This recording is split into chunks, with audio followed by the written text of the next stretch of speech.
lumalapit pa talaga to. Mali dun sa ring nga po, mali na-find out ng technician natin. Yung evaporator niya sir is unrepairable na. Parang okay pa siya eh. Parang okay pa talaga siya. Ibig sabihin sir, kailangan na pong palit yung evaporator. Yung evaporator sir natin sir, worth 8.5 to 9.5 po yan. Good morning mga boss! Ngayong araw may pupuntahan tayo isang customer. Concern kasi siya magpapalit siya ng isang bagong air conditioning dahil luma na at hindi na lumalamig ang kanya aircon. Talaga samahan niyo ako.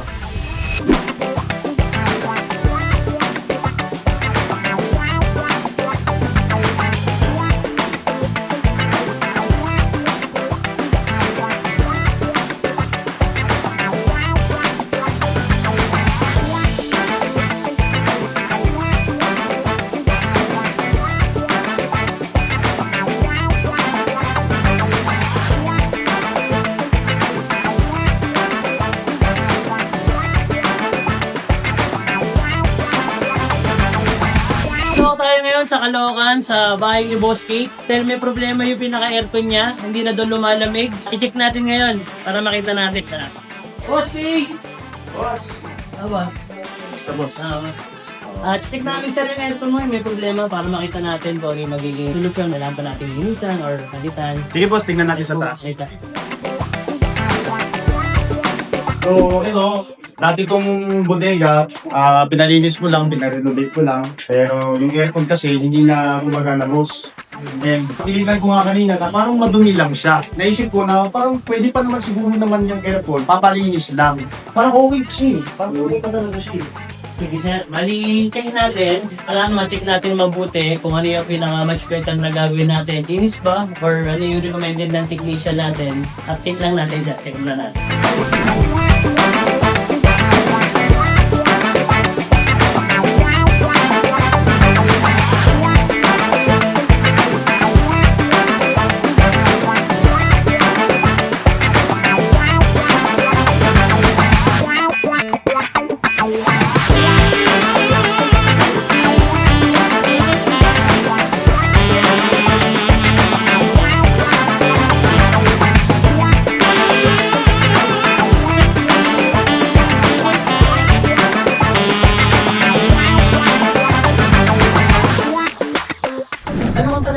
Sa inyo. Actually, ano nito eh, 2015 model pa ata to something. Medyo matagal na rin po pala. Na-check na po ng mga technician natin, nalinis siya, then nababa na rin yung evaporator niya. Nabubble test, na-leak test na rin siya. Na-find out ng mga technician natin sir na multiple leak na po siya. Marami po siyang butas yan sa madaling salita.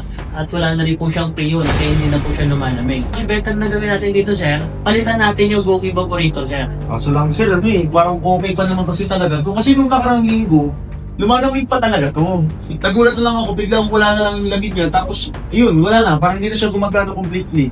Papalitan kasi sir, medyo magastos kasi. Parang, alam mo yun, mapapagastos ako na mas mahal. Ano bang pwedeng gawin pa? Bali dun sa ring nga po, bali na-find out ng technician natin, yung evaporator niya sir is unrepairable na. Ibig sabihin sir, kailangan na pong palit yung evaporator. Yung evaporator sir natin sir, worth 8.5 to 9.5 po yan. Much better sir, ang advice ko sa inyo, huli na lang kayo sir ng bago. So kasi sir, ang mapapagastos ako ng malaki kung medyo mahal eh. Pero sige na.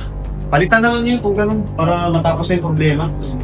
Sir, bali ma-advise ko po sa inyo, may mga naka-promo po kami ng air conditioning like TCL, Midea, MUX, Nike, Carrier. Kung gusto mo sir, recommended ko po sa inyo sir si TCL. Naka-promo po namin siya, from 34,999. Naka-promo namin sir ng 22,999 na lang.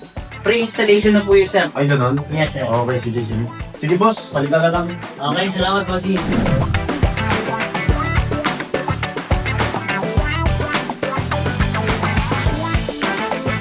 Boss Kate, ito lang pala yung bagong aircon.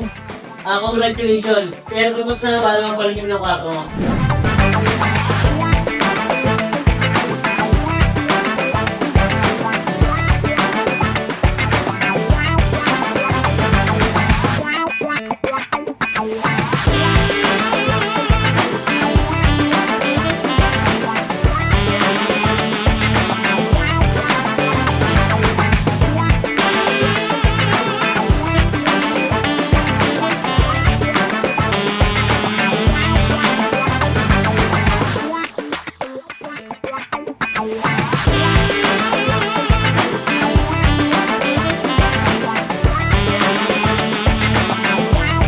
At ito na nga mga boss, natapos na ang installation ng TCL na Splinter natin, Freshwin 2.0.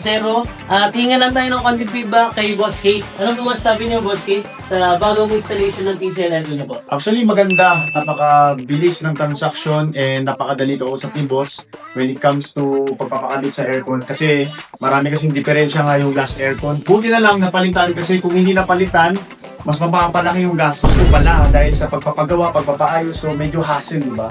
So buti na lang in-advisean ako ni sir at yun, napalitan ng aircon. And very satisfied naman ako kasi napakabilis at very accommodating talaga sila when it comes to services. Kaya guys, subukan nyo itong aircon boss. Sure bull talaga, maganda yung servisyo nila guys. Congratulations, Boss Kate, sa ulitin. Basta ever boss, sulit, yan ang bisado. Ano pa ginahantay mo? Order na!